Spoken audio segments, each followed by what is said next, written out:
હા, આમ તો આ મંડપની તારીખ છે અને અમને રમેશભાઈએ અને લલિત બાપુએ 1.5 મહિના પહેલા આપી દીધી હતી, પણ વિડીયો અહીંયા પોરબંદરના ન્યૂઝમાં બધે ફરતો હતો. મારી આઈડીમાં મેં વિડીયો કાલે ચડાવ્યો કે વીજળી પોરબંદરની બાજુમાં માધવપુર હાઈવે ઉપર નરવાઈ માતાજીના મંદિરે સૌરભ મંડપમાં કાનગોપીની વચ્ચે હું ઘડીક વાર મારું કોમેડી કરવા આવું છું. એમાં તો કેટલા બાપુ અટલક છોકરાઓના બધાના મેસેજ આવે, છોકરા હોય કે છોકરાનો બાપ હોય, મારો બાપ જાણે. પણ છોકરો એક જ વાત કરતો, વીજળી કેટલા વાગે આવી, મારે ફોટો પાડવો છે ને તું વેલી આવજે. મને લાગે ઈ છોકરો સવારનો આવી ગયો છે, આટલામાં જ ક્યાં કહે છે. અને એને તો એમ જ છે કે વીજળી આવે છે ને એનું ખોરા ભરત થાય ને હું બુહટીયો થઈ જાઉં. ડોહા આમાં ખોરા ભરત ન હોય બાપુ, આમાં થોડું હોય. એમને વીજળી તું મનમાં દાંત કાઢી લઈ નો સારું લાગે. આ બધા જો ઊભા છે, આમ કઈક સામો જોઈને દાંત કાઢે તો સારું લાગે. ઊભા હોય છે તો ભલે ને ઊભા, એને પરબારી હવા આવે, બેઠા હોય ઓછી આવે, ઓલામ સીધી આવે. એમને દાંત કાઢે એકવાર એમ ન હોય, બધી બાજુ જોઈને દાંત કાઢવા પડે. પરાયણે તો આવા જ નીકળે ને બાપુ, કોક ગલગલિયા કરે તો આવા દાંત આવે. એટલે તો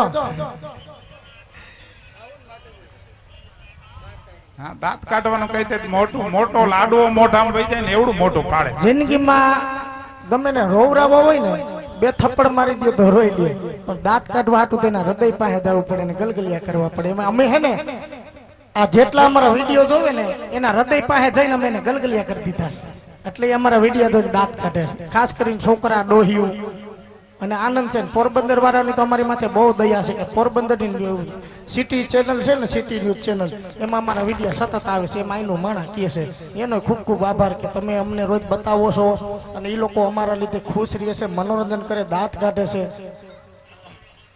હા, હસતું રહેવાનું. કેમ કે કાલે જ મેં એક વિડીયો જોયો બાપુ કે જુવાન દીકરો કે દીકરી થાય ત્યારે એને પરણવાની ચિંતા હોય, પછી દીકરો પરણી જાય અને એને ઘરની બાયડી હરખું કામ ન કરે, કીધું કામ ન કરે એટલે બાયડીની ચિંતા ચાલુ થઈ જાય.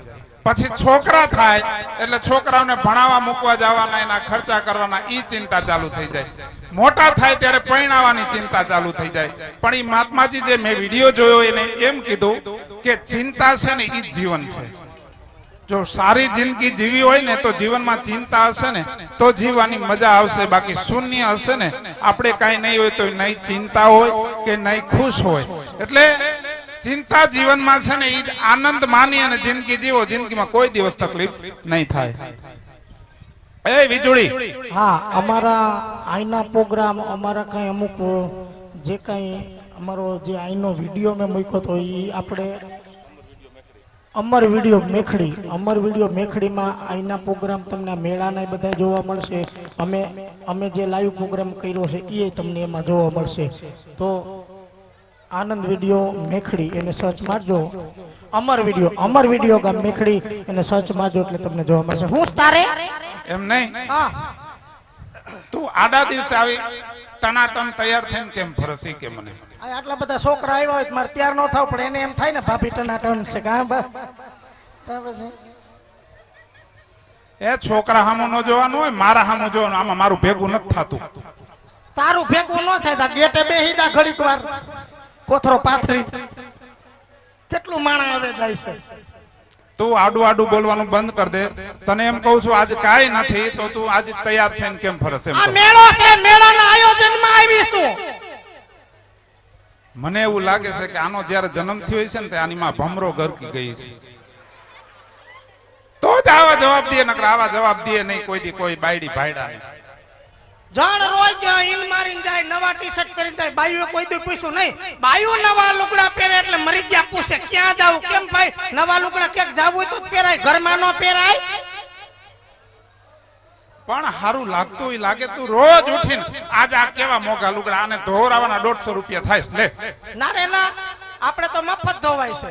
પૂછ શું કામ? તાર બાર રોજ લુગડા ધોવે છે ને હવારમાં. અમે હાહુ હવે કામના ભાગ પાડ્યા છે.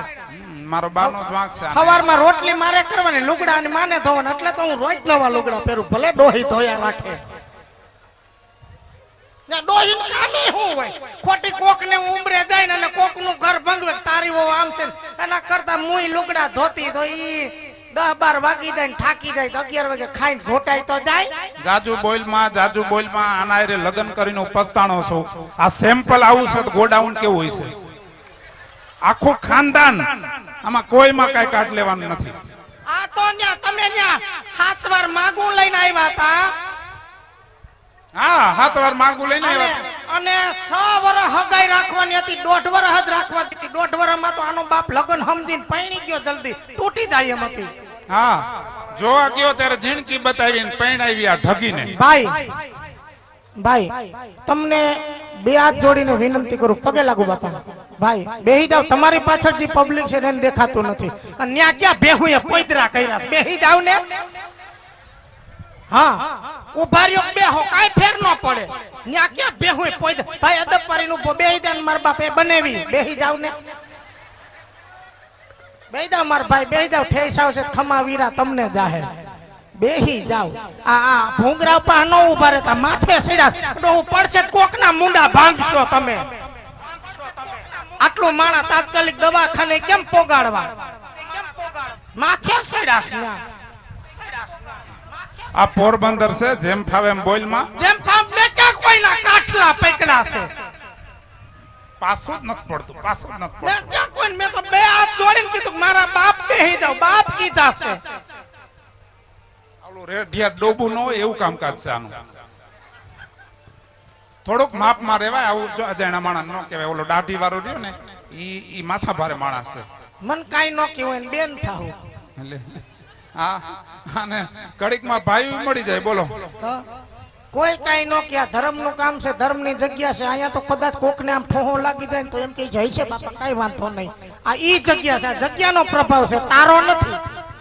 તારો પ્રભાવ તારી ઘરે કેવો છે ને મને ખબર છે. ધર્મ ની વાતો કરીમાં હમણાં નરવાઈ માતાનો મેળો હતો ને ત્યાં દર્શન કરવા આવીને તો હાંજે ઘરે આવીને તો 5 જોડી ચંપલ.